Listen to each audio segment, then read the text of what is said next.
আসসালামু আলাইকুম ভিউয়ার্স, আমি সুমাইয়া হাসান। আপনাদের সবাইকে স্বাগত জানাচ্ছি নতুন আরেকটি দিনের আরেকটি ব্লগ দেখার জন্য। আশা করছি যে যেখান থেকে আমার আজকের ভিডিওটি দেখছেন সবাই আল্লাহর রহমতে ভালো আছেন, সুস্থ আছেন। আমরাও আলহামদুলিল্লাহ আল্লাহর রহমতে বেশ ভালো আছি। আমার গলার অবস্থা অনেকটাই খারাপ, সেটা আপনারা আমার কথা শুনেই বুঝতে পারছেন।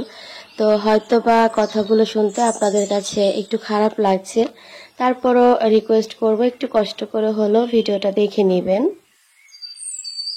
আমার ঠান্ডাটা ভালো হয়ে যাবার পরও ভয়েসটা কেন জানি ঠিক হচ্ছে না, অনেক বেশি গরম পানি খাচ্ছি, তারপরও ভয়েসটা এরকম ভাঙা ভাঙা হয়ে আছে। আজকের ভিডিওটা সকাল থেকে শুরু করেছি, আর আমি আজকের ভিডিওতে ক্লে দিয়ে আপনাদের কিছু শোপিস বানিয়ে দেখাবো। এই ভিডিওটাও কিন্তু কয়েকদিন আগেই করা। আমার অসুস্থতার কারণে অনেক দিন গাছের কোনো যত্ন করা হয় না। তো আজকে সকাল সকাল বেলকনিতে যখন বসেছিলাম তখন গাছের এই টবের যে মাটিগুলো এগুলো একটু খুঁড়ে দিচ্ছিলাম, কারণ এই মাটিগুলো একদম শক্ত হয়ে গিয়েছিল। গত ভিডিওতে একজন আপু আমাকে জিজ্ঞেস করেছিলেন যে মাটি শক্ত হয়ে যাবার কারণ কি, মানে মাটিটাকে নরম কিভাবে রাখা যায়। তো আপুকে আমি কমেন্টে রিপ্লাই করেছিলাম, তারপরও আজকে ভিডিওতে বলে দিচ্ছি। আপু, আপনি যখন গাছ লাগাবেন তখন মাটির সঙ্গে কোকোপিট ব্যবহার করবেন। যদি কোকোপিট ব্যবহার করেন বা সাথে অন্যান্য কিছু সার ব্যবহার করেন তাহলে দেখবেন গাছের মাটি আর এরকম শক্ত হয়ে যাবে না। আমার এই গাছের মাটিতে কোকোপিট বা অন্য কোনো সার ছিল না, এ কারণেই কিন্তু দেখতে পেয়েছেন মাটিগুলো অনেক বেশি হার্ড হয়ে গিয়েছে। আর যে মাটিগুলো খুব বেশি শক্ত হয়ে যায় সেগুলো কিছুদিন পর পর, মানে 10 দিন বা 15 দিন পর পর একটু খুঁড়ে দিলেই কিন্তু আবার আগের মতো ঝুরঝুরে হয়ে যায়। এই দিক থেকে আমার লাকি ব্যাম্বু গাছটা দেখেন, এটা কিন্তু মরে গেছিল, তারপরও আমি ডালটাকে একটু পুঁতে রেখেছিলাম। তো দেখলাম মাশাআল্লাহ 2টা বেবি হয়েছে। আর অন্যান্য কিছু গাছ লাগানো বাকি ছিল, সেগুলো সকালবেলা একটু লাগিয়ে দিয়েছি। তো বেলকনির অবস্থা খুবই খারাপ হয়ে গেছে। আজকে এই ভিডিওতে ভয়েস ওভার যে দিচ্ছি, আসলে আমার তেমন কথাই বলতে ইচ্ছা করছিল না, তারপরও ভয়েসটা দিলাম, কারণ আবার কবে ভিডিও দিতে পারবো তার কোনো ঠিক নেই। আর ভয়েসটা দিতে ইচ্ছে করছে না তার একটা কারণ হচ্ছে আজকে আমার শরীর মন দুটোই ভীষণ খারাপ। শরীরটা তো এমনিতে অনেক দিন ধরে খারাপ যাচ্ছে, তো সেই সাথে মনটাও আজকে খুব বেশি খারাপ। তো কেন মনটা খারাপ সেটা অন্য কোনো ভিডিওতে ইনশাল্লাহ শেয়ার করব। যেহেতু হঠাৎ করে আবার অনেকটা গরম পড়েছে, তো আপনাদের ভাইয়া এখানে হচ্ছে ম্যাঙ্গো লাচ্ছি বানিয়েছে। তো গরমের মধ্যে আসলে লাচ্ছি খেতে কিন্তু বেশ ভালো লাগে, আর ম্যাঙ্গো লাচ্ছি তো আমার এমনিতেই অনেক বেশি পছন্দ। তো আপনাদের ভাইয়া এখানে ঠান্ডা ঠান্ডা লাচ্ছি বানিয়েছিল, কিন্তু এটা অনেক বেশি ঠান্ডা হওয়ার কারণে আমি আর সাথে সাথে খেতে পারিনি। দেখা গেছে যে একটু নর্মাল হওয়ার পরেই খেতে হয়েছে। আমি আসলে কিছুদিন আগেই আম খেতে চেয়েছিলাম, আর এখন যেহেতু আমগুলো মাত্র উঠেছে সেরকম মিষ্টি হয় না, তারপরও আমার শাশুড়ি মা পাকা আম দেখে আমার জন্য অনেকগুলো আম কিনে এনেছে। এই কারণে আসলে আমের এটা সেটা বানিয়ে খাওয়া হচ্ছে। আর আম কেনার ওই ভিডিওটা আসলে আমি পরে আপলোড করব, আগে এই ভিডিওটা আপলোড করছি, ওইটার এডিটিংটা এখনো শেষ হয়নি, তাই ওই ভিডিওটা জমাই আছে। তো যাই হোক, এখানে আমরা আমের লাচ্ছিটা খাওয়া শেষ করে ক্লে দিয়ে যে শোপিসগুলো বানাবো সেটা বানাতে চলে এসেছি। শর্টস ভিডিওতে এই দুটো দেখে আমার বেশ কিছু প্রিয় আপু এগুলো বানানোর ভিডিও দেখতে চেয়েছেন। আমি ভেবেছিলাম এটার ভিডিও আসলে দিব না, অন্য একটা ভিডিও দিব, কিন্তু এটা যেহেতু আপুরা দেখতে চেয়েছেন তাই ভাবলাম যে ছোট করে একটু দেখিয়ে দিই আমি এই ফুলটা কিভাবে বানিয়েছি। সেই সাথে ক্লে নিয়ে আপুদের অনেক প্রশ্ন থাকে, তো আজকের ভিডিওতে আমি চেষ্টা করেছি ক্লে নিয়ে যত প্রশ্ন ছিল সবগুলো প্রশ্নের উত্তর এই ভিডিওতে দিয়ে দিতে। তো শুরুতেই দেখতে পাচ্ছেন এখানে আমি ক্লে নিয়ে নিয়েছি, আর এটা দিয়ে ছোট্ট একটা বল তৈরি করব। এই ফুলগুলো কিন্তু 5টা বল দিয়েও করা যায়, আবার 6-7টা দিয়েও করা যায়। আপনি যতগুলো ইচ্ছা ততগুলো বল দিয়ে করতে পারবেন, এতে করে ফুলের আকৃতিটা ছোট বড় হবে। তো ফুলটা বানাতে বানাতে ক্লে নিয়ে আপুদের যে প্রশ্নগুলো থাকে সেগুলোর উত্তর দেওয়ার চেষ্টা করছি। বেশিরভাগ আপুরাই প্রশ্ন করেন এই ক্লেগুলো কোথায় পাবেন। তো আপনারা যদি অনলাইনে কিনতে চান সেক্ষেত্রে এগুলো দারাজে কিন্তু খুব সহজেই পাওয়া যায়। আপনারা দারাজের অ্যাপসে গিয়ে লাইট ক্লে লিখে সার্চ দিলেই কিন্তু দেখবেন যে অনেক ক্লের ছবি চলে আসবে। তো ওখানে আপনাদের পছন্দ মতো যে কোনো পেজ থেকে আপনারা কিনে নিতে পারবেন। আর এই ক্লের দামও কিন্তু খুব একটা বেশি না, আমি অনেক দিন আগে কিনেছিলাম, তো যার কারণে দামটা আমার সঠিক মনে নেই। আপনারা দারাজ অ্যাপসে গেলেই কিন্তু এগুলোর দাম দেখতে পাবেন, এক একটা পেজে এক এক রকম দাম শো করে। আর এই ক্লেগুলো কিন্তু অন্য যে ক্লে আমরা ইউজ করি সেটার থেকে একটু আলাদা, মানে ওই ক্লেগুলো দেখা যায় একটু ভারী টাইপের হয়, আর এই ক্লেটা একদমই হালকা হয়, মানে একদম ফোমের মতো। এটা যখন আপনি কোনো কিছু বানাবেন এটা দিয়ে, তখন শুকানোর পর এটা একদম ফোমের মতো হয়ে যায়। আর এই ক্লে দিয়ে জিনিস বানানোর পর সেটা কিন্তু অনেক দিন থাকে, এমন না যে এটা নষ্ট হয়ে যাবে, আপনারা অনেক দিন এটাকে ইউজ করতে পারবেন। আর এই ক্লের প্যাকেটের সাথে কিছু টুলস দেয়া থাকে যেটা দিয়ে আপনারা ক্লে সুন্দর ডিজাইন করতে পারবেন। এই যে দেখতে পাচ্ছেন আমি ফুলটা কিন্তু রেডি করে নিয়েছি, আর এটা যে সাইডের ডিজাইনটা ওটা কিন্তু লম্বা যে টুলসগুলো থাকে সেগুলো দিয়েই করা যায়। আর এই যে এখানে ফুলটা কিন্তু আমার রেডি।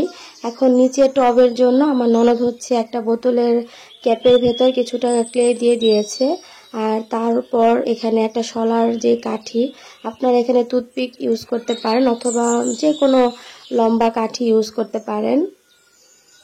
তো পাতার জন্য এখানে আমি পাতা শেপ করে নিয়েছি, এখানে আমি হোয়াইট কালারের পাতা ইউজ করছি, আপনারা যে কোনো কালারের পাতা দিতে পারেন।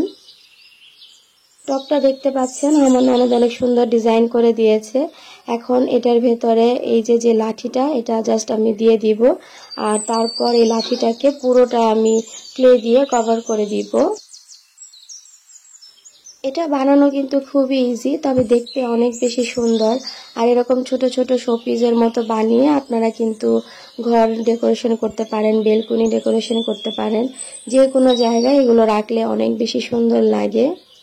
যেহেতু এগুলো সাইজে একটু ছোট, তো দেখতে কিন্তু অনেক বেশি কিউট লাগে। এই যে দেখতে পাচ্ছেন এটা কিন্তু একদমই রেডি হয়ে গেছে। আর এই ক্লের আরও একটা সুবিধা হচ্ছে আপনাকে এটার সাথে এক্সট্রা কোনো আঠা যোগ করতে হবে না, একটা ক্লের সাথে আরেকটা ক্লে লাগালে এমনিতেই এটা জোড়া লেগে যায়, তার জন্য কোনো ফেভিকল গ্লু বা কোনো কিছু ইউজ করতে হয় না। তো এটা হচ্ছে আপুর রিকোয়েস্টে আমি একটু দেখিয়ে দিলাম কিভাবে বানিয়েছি। আর এরপরে হচ্ছে আমি গাছের ডাল দিয়ে একটা ডিআইওয়াই করেছি ক্লে দিয়ে, তো সেটা আপনাদের সঙ্গে একটু শেয়ার করছি। এখানে আমি কিছু গাছের ডাল নিয়েছি, দেখতেই পাচ্ছেন ডালগুলো একদমই শুকনা। তো এগুলোর মধ্যে এখন আমি ক্লে দিয়ে ছোট ছোট ফুল, বল এগুলো বানিয়ে এটার মধ্যে অ্যাড করব, মানে ডালগুলোকে জাস্ট আমি ফুল দিয়ে ডেকোরেশন করব। তো এখানে পিকু দেখেন গাছের ডালগুলো একদম খেয়ে নিচ্ছে, আর আমি হচ্ছে এখানে এরকম কলি বানিয়ে নিয়েছি। তো এটা জাস্ট এরকম ডালের ভেতর দিয়ে দিলে কিন্তু সুন্দর লেগে যাবে, কোনো রকম কষ্ট করতে হবে না। এই জিনিসটা বানানোর পর এত বেশি ভালো লেগেছে, আমার তো অনেক বেশি পছন্দ হয়েছে। তো আমি কিছু কলি অ্যাড করেছি, আর এখানে গোল গোল কিছু বলের মতো করে দিচ্ছি। তো আমার ননদ হচ্ছে ওইদিকে ছোট ছোট কিছু ফুল বানিয়ে দিচ্ছে, ওগুলো আমি ডালের মধ্যে দিব। তো ফুলগুলো দেওয়ার পর দেখতে এত ভালো লাগছিল, এই যে দেখেন অনেক বেশি সুন্দর লাগছিল। তো ফুল দিয়েছি, পাতা দিচ্ছি। তো আমি এখানে আমার মতো করে বানাচ্ছি, আপনারা যদি বানান আপনাদের মতো করে বানাতে পারেন। দেখতেই পাচ্ছেন এটা কিন্তু বেশ ভালো লাগছে। আমি মোটামুটি কয়েকটা ডাল এরকম করে বানাবো, এতে করে জিনিসটা দেখতে বেশ ভরাট লাগবে। সেই সাথে এখানে যে রাখার জন্য বোতলটা দেখতে পাচ্ছেন এটা হচ্ছে একটা ওষুধের বোতল। তো এই বোতলটা এভাবে দেখতে তো ভালো লাগছে না, তাই এটাকেও আমি একটু ডেকোরেশন করব। আর এই যে এইদিকে সবগুলো ডাল কিন্তু বানানো হয়ে গেছে, দেখতেই পাচ্ছেন কতটা ভালো লাগছে। আপনারা কিন্তু খুব সহজে এরকম ফেলে দেওয়া যে গাছের ডালগুলো থাকে সেগুলো দিয়ে বানিয়ে নিতে পারেন। তো টপটা ডেকোরেশনের জন্য আমি প্রথমে এখানে হোয়াইট কালার করে নিয়েছিলাম, আর এখন হচ্ছে আমার পছন্দ মতো আমি এই বেবি পিঙ্ক কালারটা এখানে দিব। কাচের বোতল বা যে কোনো জিনিসে যদি আগে একটু হোয়াইট কালার বেস করে নেওয়া হয় তাহলে কিন্তু কালারটা খুব সুন্দর বসে, মানে পরবর্তীতে যে কালারটা আপনি দিবেন ওটা খুব ভালো বসে। এই কালারটা আমার বেশ ভালো লাগে, তাই আমি এটাই এখানে সিলেক্ট করেছি। আর এখন হচ্ছে পুরো বোতলটাকে আমি ক্লে দিয়ে ডেকোরেশন করব। তো গাছের ডালের কালারের যেই ক্লেটা থাকে সেটা দিয়ে আমি এখানে কিছু ডালপালা এঁকে নিচ্ছি, মানে বোতলের গায়ে ডালের মতো করে দিচ্ছি। এটা আসলে সম্পূর্ণ নিজের আইডিয়া থেকেই করা, যখন যেটা মাথায় এসেছে সেটাই করেছি। তবে করার পরে বোতলটা আমার বেশ ভালো লেগেছে। আপনারা কিন্তু চাইলে এরকম ওষুধের বোতলগুলোকে ডেকোরেশন করে রিয়েল যে গাছ সেগুলো লাগাতে পারেন, অথবা ফুলদানি হিসেবে ইউজ করতে পারেন। দেখতে কিন্তু ভীষণ ভালো লাগবে। এই যে বোতলের ফাইনাল লুকটা দেখতেই পাচ্ছেন, আমার তো ভীষণ ভালো লেগেছে।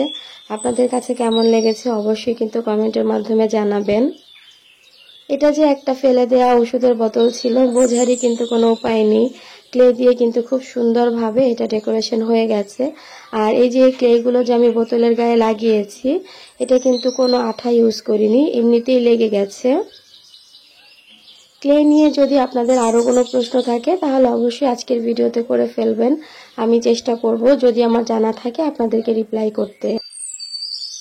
সেই সাথে আজকের এই ক্লে দিয়ে ডিআইওয়াইগুলো আপনাদের কেমন লেগেছে অবশ্যই কিন্তু কমেন্টের মাধ্যমে জানাবেন। আর যারা ভিডিও শুরু থেকে শেষ পর্যন্ত আমার সঙ্গে ছিলেন তাদের সবাইকে অসংখ্য ধন্যবাদ জানাচ্ছি।